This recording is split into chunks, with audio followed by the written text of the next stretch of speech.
This is a Step Beyond the Fire podcast. My name is Cully Lord. I'm a land manager and a wildlife biologist here in my home state of Florida. I invite you to join me on a journey as I seek to document the little-known stories told by those who use fire for the benefit of the land, also known as prescribed fire. So come on, let's head into the field and meet the people where the flame ends and new life begins. Welcome back to A Step Beyond the Fire. This is your host, Cully Lord, with a very distinguished guest here today named Scott Sager. Now, Scott Sager is the lead manager for the Cary Forest, which is a University of Florida property dedicated to research and education. Scott is a forester, professor, academic advisor, and active prescribed fire practitioner. Welcome to the show, Scott. Thanks, Cully. I appreciate the opportunity. I'm never active enough on the prescribed fire front, but it's something we try to do a lot description. Of. Well, there. Yeah. I tell folks I love the diversity of my job, but it basically means I don't get good at doing anything. I just got a lot of different things to do. Is that so?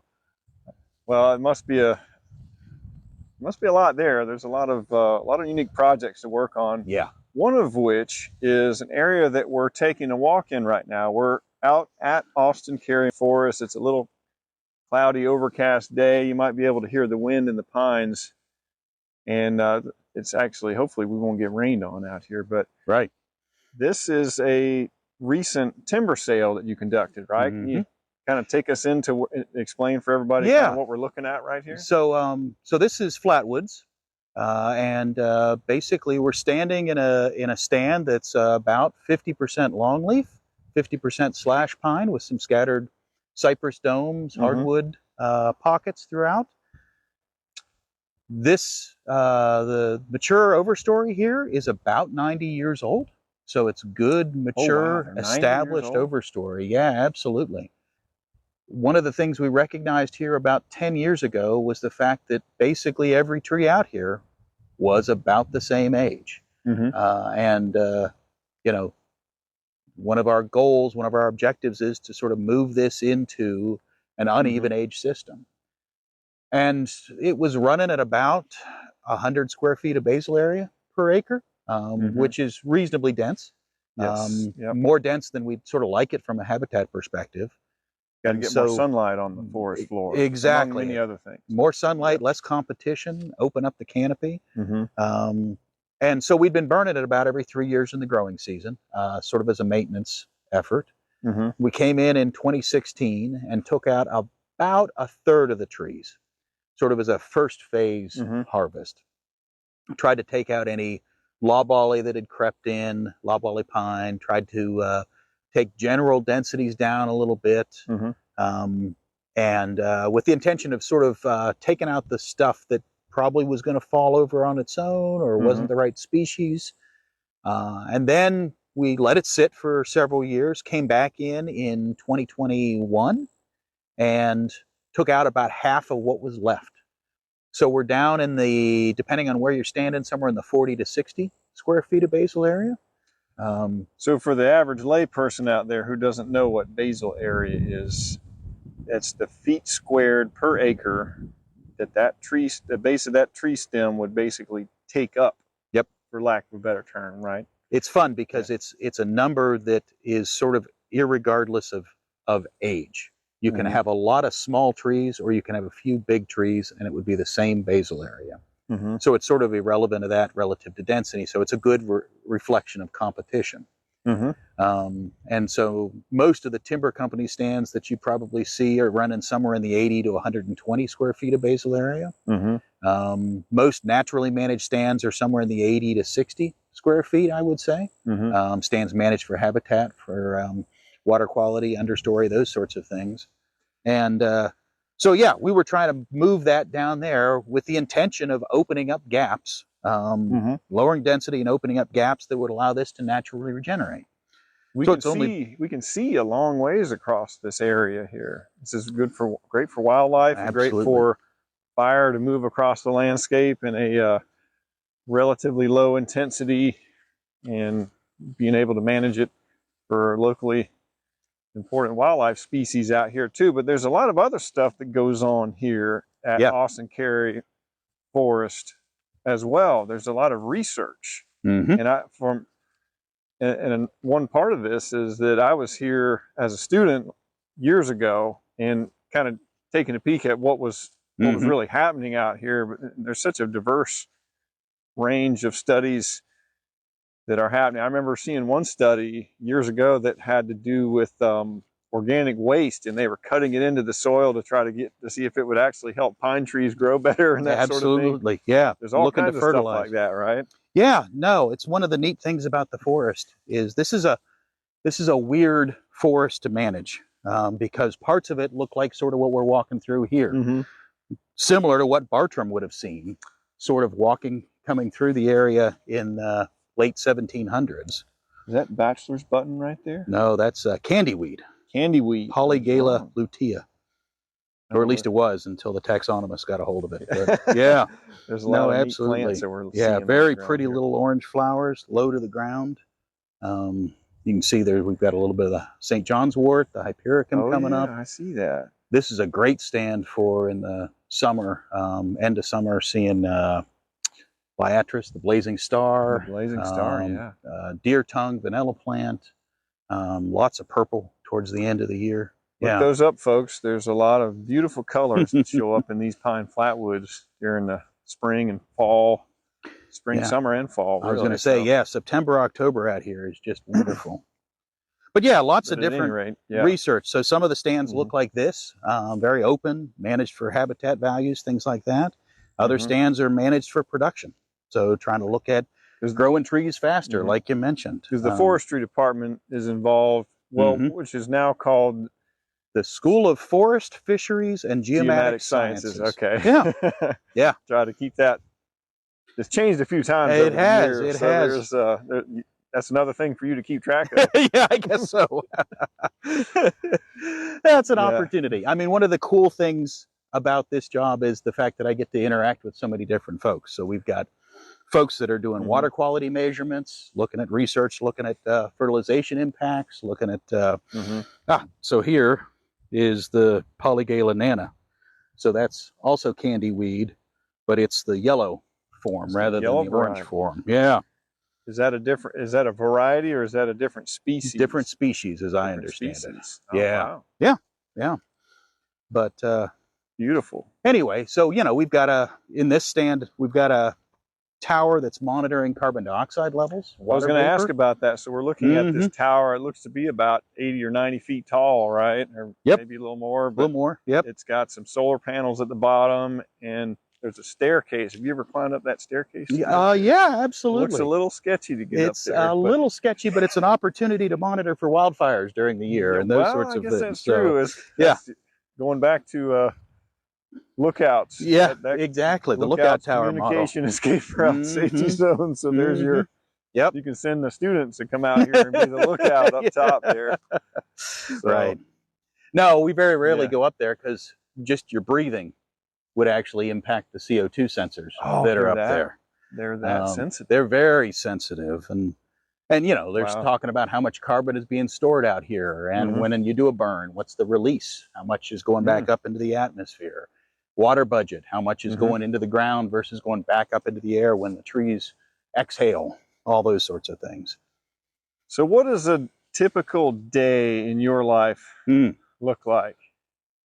So that's the fun part of my job is I wouldn't say there is a typical day. So some days out here we're working with students that are here for a class, and I get to take them on a prescribed burn. We typically have anywhere from 6 to 8 burns where we've got a class out here that's actively participating in stringing the fire or mopping up afterwards, those sorts of things.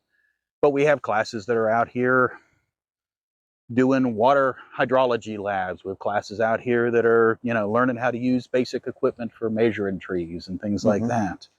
So what I thought was most unique about this forest is not only have you've got all this active management going on, research and all these kinds of things, but in my mind, it's inspiring generations of naturalists and everything from foresters, hydrologists, wildlife biologists, you name it, have all, if they've been involved at the university on some level, they've been out here.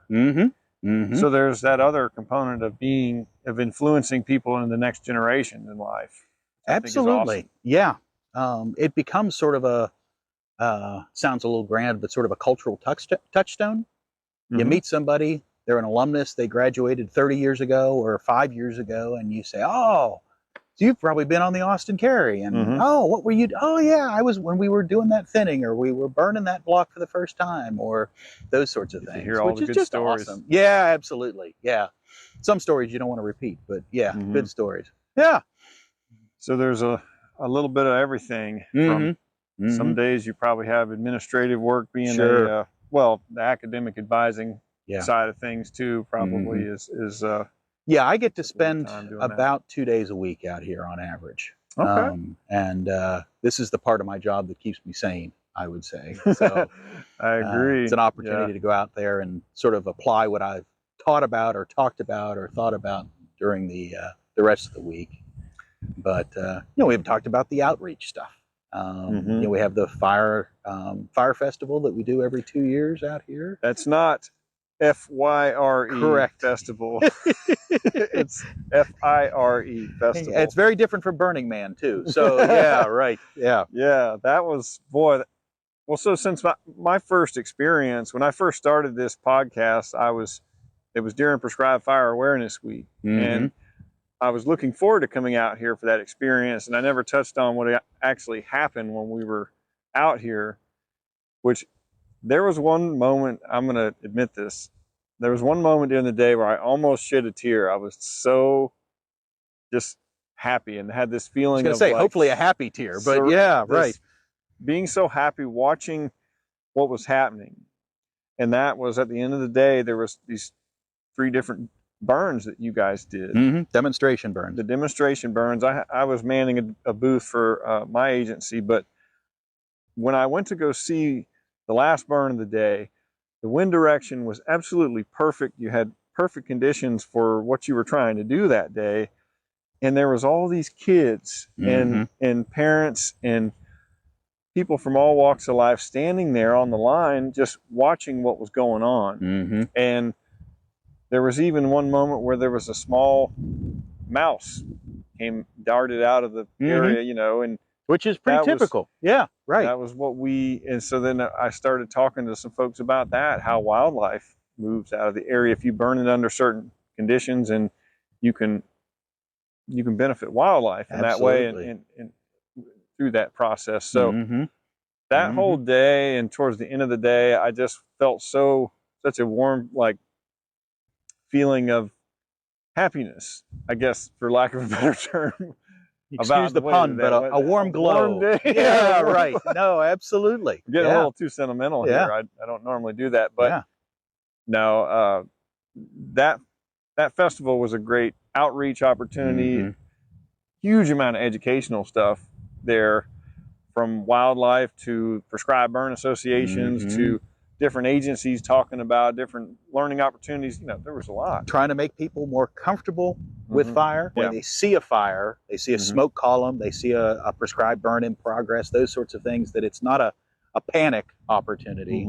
And also just their enthusiasm for fire as a natural part of managing lands, and the need to do that, and how that benefits so many. A lot of our folks that are living locally in Florida are moving from someplace else. Whether that's the Northeast, where fire has been, is not a significant part of what goes on, or they're from out West, where when you see fire, it's almost always as a wildfire. And this is an opportunity to tell the story about the fact that no, prescribed fires can be done. They're relatively safe. They're relatively low impact compared to a wildfire. And they can be so beneficial on so many different fronts from a habitat perspective. Yeah, there was, that and good food. Yeah, the food was not bad. Absolutely. They had music. They had the string band playing music. And there's a number of those that go on around the country that I was just researching a little bit on. And it's hopefully something that we'll be doing many years into the future because it was such a good experience, even for somebody who was involved on the planning side of things. And I'm sure it was a big heavy lift for you because you were coordinating the whole entire thing. But again, it was very well done and very well received, I felt, amongst all those people. That. Yeah, no, we actually did some pretty intensive visitor surveys as folks were walking out, and the results were uniformly positive. Depending on sort of which aspect you asked about, we had between 91 and 97%, I think, of the respondents indicate that they were more comfortable, more enthusiastic, more supportive when they walked away, which that's all you can ask for, basically. That's all you can ask for when it comes to fire. Boy, the little bit of rain's coming in. Yeah, no, absolutely. I would be more enthused if we were getting more rain than this. We've been a little dry. We are Give us a chance to do a little more burning here in the coming days. Yeah. So when you were growing up, did you ever envision yourself doing this kind of work? No, honestly. I came to the looking back, I can see that I was enthused about being outside, and I was enthused about doing stuff like this. My grandfather had a cabin up in the Alleghenies, spent some time up there, enjoyed being out and messing around in the woods. Originally, or? My family's Western Pennsylvania. I was, as a young kid, in Maryland, just outside of Washington, D.C. But I've been in Florida since I was 11. So functionally, I'm as close. I'm not native, but I got here as soon as I could, as they say. But no, I enjoyed being out, and I enjoyed doing stuff, and I enjoyed, learning about what was going on. But I came to University of Florida, with the expectation of being an engineer. And it was only until my third bout with calculus that I decided that the world had to be wider than this, and there had to be opportunities to do things that didn't involve derivatives and that kind of stuff. So calculus was something I could just never. I scooped by with a C-. I was like, well, you did better than I did. So anyway, I had an uncle who he was in the Parks and Recreation program with the federal government, but he said, foresters get to do some neat stuff. You ought to talk to somebody about forestry. And so I did, and man, it was like the skies opened up, the angels began to sing. This is interesting. This isn't painful. This is, and I haven't looked back since. So that's awesome. Went out and did private consulting for about 7 years shortly after I graduated, and then been back doing this job for about 12. So yeah, I think that was for me also, getting in the classroom and actually doing those upper level courses. I didn't really, I don't know, I was a little above a 3.0 in high school, but then when I started doing what I really was excited about, it's amazing how much better you do. Yeah, absolutely. It suddenly means something. And yeah. I like that. Well, also the hands-on aspect. I don't think I've ever learned anything from a textbook. Like, it's good supporting information. I don't mean to be hard on them, but for me, I need to get out and see it being done, see why you're doing it that way, see what the impacts are of doing it one way versus another, those sorts of things. And so I really grooved on the opportunity to get hands-on and get dirty and get ticks and chiggers and, all those sorts of things. Yeah. I want to go back real quick to when you were saying that one of your class labs involved students actually being on a prescribed burn. Can you walk me through what happens in that class? Sure. No, absolutely. So it depends a lot on the class. We actually have students out on burns in 2 different classes, maybe 3, depending on the timing. And this doesn't count. We have student employees who are out here that get a good bit of experience running fire, but this is just in the classes. We have a block that we burned every year since 1978, and we usually do that burn with the students. And because it's really low risk, it's really straightforward. Fuels. Yeah, absolutely. It is, if we get 3-foot flame lengths, we're really making a big deal kind of thing. It works perfect for that purpose. It does. Is that why they started that in the beginning, was to sort of provide a training / study opportunity? I think that was definitely part of it. Yeah. Part of it also was just an opportunity to demonstrate what it looks like when you burn. If you think back to the 70s in Florida, we were sort of maybe starting to come out of the Smokey Bear era. And so it was an opportunity to put fire back on the landscape and sort of see what happens. So that area has been used to do a lot of research on things like wiregrass seasonality of fire and when it best produces seed depending on the fire timing.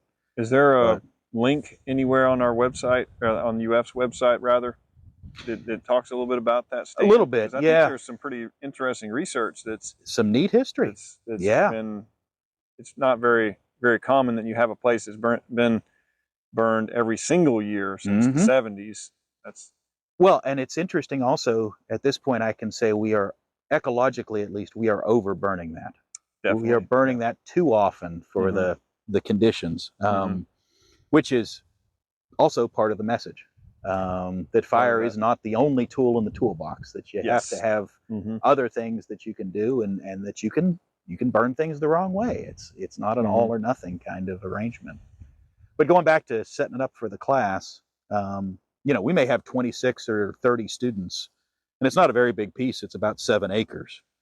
So the joke is that basically, if we burn it operationally, we can burn it in about an hour and a half, because the fuels are so low, you can just basically ring the whole thing and be done. That works perfect for the class timing. Well, but with the students, we want them to have an opportunity to actually run with the drip torch, use the drip torch. We want them to have an opportunity to do holding on the line and to do mop up at the end. So we slow it down dramatically. Oh yeah. So it takes about 6 hours with the students, because everybody gets a chance to use the torch over here, and everybody gets a chance to. And we do fun things like we'll go out in the middle and do a little ring ignition, or we'll go out and spot, and we'll talk about flanks, and we'll talk about wind drawing flame heads together and these sorts of things. So, gosh, I wish I would have taken that class. Yeah. I don't know how I missed that one, but it's never too late. So. It never is. Never become a non-degree seeking student. There you go. Yeah. Maybe you can TA it or something like that. So, yeah. I have thought about trying to get on board maybe someday as a adjunct faculty to start helping out with these kinds of things, because there's a lot of fun, interesting projects like that. Well, good opportunities. And again, we're training folks to actually manage land for a lot of different purposes, but it means that it's less about the theoretical sort of environmental science principles, things like that, and more about the actual application of different tools and techniques. Obviously, you have to understand ecology and hydrology and plant identification and those sorts of things. Yep. But then it's about using it to do something. Yeah, Meadow Beauty. This is a neat one here. Meadow Beauty. Wow, it's a nice. It's pink. And yellow. Boy, there's all kinds of. Yeah, the yellow stamens up there, and real nice, pretty 4-petal pink. I think that's Rexia lanceolata. But you know them all, don't you? No. This is fun. I just make stuff up. So. you could just be making all this up. I'm eating it all up.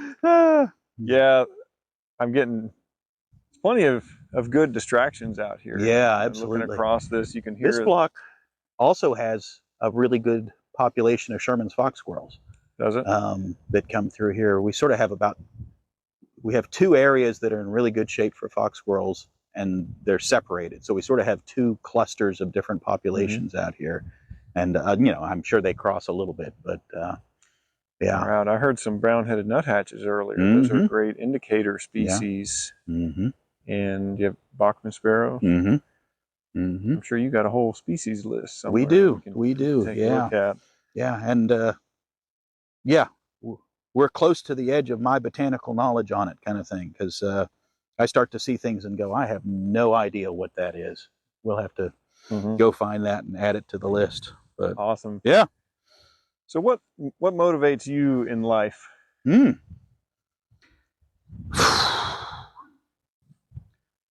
I just think this is the most awesome profession out there. And for me to have an opportunity to tell that story to students, get them excited about a career in managing land, natural resources, forestry, get landowners excited about managing what they have. Boy, if you do this, this is what you could have, and opportunities, and financial as well as habitat, recreational, those sorts of things. Yeah, it's fun. Have there been any major life challenges that you personally have had to overcome coming into this profession or this phase in life? It's interesting. I think when you go into these sorts of fields, and you're a bit younger than I am, kind of thing, but when you go into these fields, oftentimes folks really appreciate sort of the physical challenge, the wanting to get out there, not let the woods beat me. Yeah, it's hot, but I can work through it. Those sorts of things. Sort of, you see folks bragging about, I must have strung 3 miles of fire today, and da da da da da. And so I'm 47, which I'd like to think I'm still in good shape to do that kind of stuff. But I also start to recognize that I need to start preparing the next generation of folks that will be out here. Fire's a young man's game. It absolutely is. Yep. Breathing smoke all day and pounding the ground. Boy. I'm to the age where when we do a winter prescribed burn, I go, man, this is so much fun. I'm so glad I'm doing this. This is the greatest job in the world. And then we'll do a burn in July, and I go, man, I really wish I was teaching a class now. Yeah. I wish I was inside having a meeting, those sorts of things. So, yeah, those days when you start seeing stars a little bit, it's I'm not ready to hang it up yet, but I'm starting to be aware of, I guess you could say, my own mortality, so to speak, and it's time to start thinking about it. What's building the pipeline. Yeah, duly noted. Yeah. And I think that's in fire and everything else. Yeah, everybody's got to sort of think through those sorts of things. There's a big physical component to it. Yeah. We've talked a lot about it. The first few episodes we went through the different phases of the burn and why those are important, but we didn't talk a whole lot about the safety side of things and the physical components, the physical hazards that you have to contend with on a lot of burns. And speaking of all this, there's so many different types of trainings out there for fire, right? And so we've got, many of them are kind of geared towards wildfire. Right. But I guess it's kind of hard to talk about one without talking about the other. Absolutely. That's very true. And so when you have, for instance, on considering watch-out situations on a burn, there's really, in wildfires, there's a certain set of watch-out situations that you have that's kind of a standard that you keep an eye out for. But on a prescribed fire, there can be a little bit of a different shade of watch-out situations, like not being clear about what your objectives are. Yeah, right. For instance, if you're on a burn, or if you're with a bunch of old-school burners and there's no briefing and they go off and start the day, there's a certain... Or just not being familiar with where you are. Or not being familiar. That's a big deal. Not knowing where things are. It gets wetter down here. It's drier up there. A lot that you can get away with if you've got good experience, especially relevant, specific experience. Right. How something burns in March is not the same as how something burns in June. Not the same as December. Yeah. And the reality is that, fatalities do occur on prescribed fires, and as well as wildfires, and people do get hurt. And especially it can happen on, I've always been hyper aware of the fact that at the end of the day, on a prescribed burn or even on a wildfire, you're tired. You've been on your feet all day, you've been breathing smoke, and you're trying to either conduct a mop up or whatever it is that you're doing, and you lose that little bit of situational awareness. And that's one of those times when you can get hurt. You can really get hurt. Falling snags and it's amazing. Holes, those kinds of things. Yeah. Boss in a burn, one of the biggest things is people management. Yes. Obviously, you have to worry about keeping it contained, and you have to think about smoke associated with what you're doing and how you're doing ignition and those sorts of things. But watching the people that are in your crew to see how they're behaving And it's even as simple as, you see people start to hunch over and put their hands on their knees, when they're sort of get a chance to take a little break. Should be a real warning sign to say, okay, maybe that person needs 5 or 10 minutes in the pickup truck with the AC on, and give them a little break. And something that's easy to forget about too is exposure. Yeah. And having somebody downwind all day. Yep. Looking for give them a little clean air. Fires. Because some people will just sort of not say anything and they're tough. Do they exactly put up with what it. you need them to do all day, absolutely. And then you sort of forget about it. And God bless them. Yeah. Yeah. And well, talking about, sort of the difference between prescribed fire and wildfire management, it reminds me of when I was doing private consulting. We did a prescribed burn in Jacksonville on the University of North Florida campus. Really very smoke sensitive area. And, big time. Yeah, it's functionally at the intersection of 2 interstates. Don't get much worse than that. Well, we did a prescribed burn, and everything went fantastic. I was light sandhill kind of fuels, and we burned it. And I think we burned about 12 acres. It was not a big block. We came out the next day. We mopped up a little bit of residual smoke. We came out the next day. Everything was in good shape. Then we got a call that afternoon. Your burns escaped. You got to come deal with it, kind of thing. So, of course, we loaded up, and we're not firefighters, but obviously this is our problem. We want to come help deal with it. We loaded up and went out there in our brush truck to see what we could do to kind of hold it up. And we went all the way around the boundaries of our burn. Nothing happening. Totally quiet and cold. But you see the smoke. So we finally got down far enough, and it was about a quarter of a mile south of our block. There was a lightning strike wildfire. Wow. And the only reason I know for sure it was lightning strike, it wasn't anything else, was we found there were 2 trees that had been twisted with a evidence of a strike, and you could see where it had burned from there. That's crazy. Well, and it was amazing to me. So, when we'd shown up, the fire department was there on site, which is great. We needed them. That's fantastic. And they're sort of saying, you guys need to figure this out. You need to get a handle on this. This is a big deal, and of course we're obviously very concerned. After we showed them that, the whole tenor of the conversation changed dramatically. And it was, oh, wait, no, this is our job now. We're going to go put that out. We're going to fix that. We really appreciate you being here to help, kind of thing. But the whole thing shifted on us, and it was just really striking to see one pole to another, kind of thing. Yeah, no pun intended. Exactly. Yeah. But then, it's things like, smoke management is not nearly as big a deal in wildfire management because there's no liability associated with a wildfire. It's an act of God, act of nature, kind of thing. And how do you plan for these sorts of things? And the safety aspects, the safety aspects on a prescribed burn are very different than the safety aspects on a wildfire in most instances, because you generally don't have somebody downwind breathing smoke for that length of time, like you mentioned. That's not something that you do on a wildfire. You don't get downwind of the wildfire. That's where it's headed, kind of thing. So anyway, it's those 2 communities obviously overlap, kind of thing. But I do think that as we progress as a field of study, we're going to see those 2 separate more and more. And there'll be an overlap, but most folks that do wildfire management don't do prescribed fire except as part of their wildfire management. And most folks that do prescribed fire, man, other than trying to be supportive, we don't mess with the wildfire side of things. It's a whole different